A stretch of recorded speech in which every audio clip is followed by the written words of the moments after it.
Israel, Iran, America യുദ്ധത്തിലെ യഥാർത്ഥ winner അഥവാ വിജയി ആരാണ്?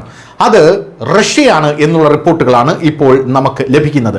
എങ്ങനെയാണ് ഈ യുദ്ധത്തിലൂടെ Russia billions and billions of dollar സമ്പാദിച്ചത് എന്നുള്ളതിനെ കുറിച്ചാണ് ഇപ്പോൾ പാശ്ചാത്യ മാധ്യമങ്ങൾ ചർച്ച ചെയ്തുകൊണ്ടിരിക്കുന്നത്. അമേരിക്കയും ഇറാനും തമ്മിലുള്ള സംഘർഷം കാണിക്കുന്ന ഒരു സ്ഥലത്തുണ്ടാകുന്ന പ്രതിസന്ധി ലോകത്തെ മുഴുവൻ ബാധിക്കുമെന്നാണ് കഴിഞ്ഞ മാസം ഫെബ്രുവരി 28-ന് നടന്ന ആക്രമണങ്ങളിൽ ഇറാന്റെ പരമോന്നത നേതാവ് ആയത്തുള്ള അലി ഖമനേയി കൊല്ലപ്പെട്ട സ്ഥിതി കൂടുതൽ വഷളാക്കി. ആക്രമണങ്ങളും പ്രതികാര നടപടികളും പശ്ചിമേഷ്യയിൽ സംഘർഷം വർദ്ധിപ്പിച്ചു.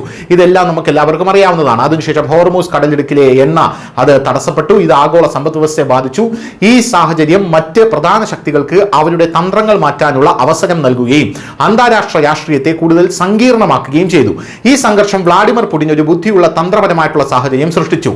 റഷ്യ ആക്രമണങ്ങളെ അപലപിക്കുകയും ഇറാന് ചില രഹസ്യങ്ങൾ പോലും നൽകുകയും ചെയ്തു. പക്ഷെ നേരിട്ട് ഇടപെട്ടില്ല. അവരുടെ മുൻഗണന യുക്രൈനാണ്.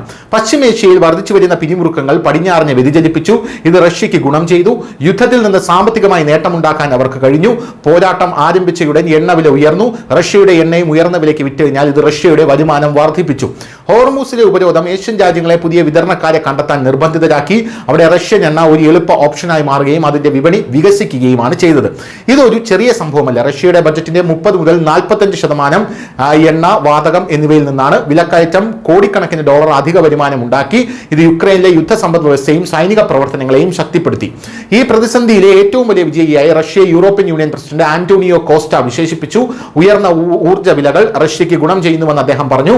അതേസമയം വിഭവങ്ങൾ വ്യത്യസ്ത മുന്നണികൾക്കിടയിൽ വിഭജിക്കപ്പെടുന്നു.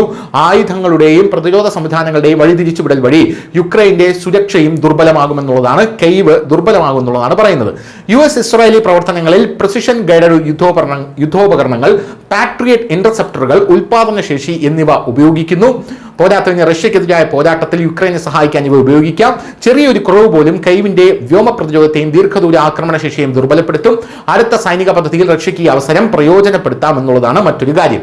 ഇതിന്റെ കൂട്ടത്തിൽ ഇറാനും റഷ്യയും ഈ യുദ്ധത്തോടുകൂടി കൂടുതൽ അടുത്തു എന്നുള്ള റിപ്പോർട്ടുകളും പുറത്തു വരികയാണ്. News desk, news India Malayalam.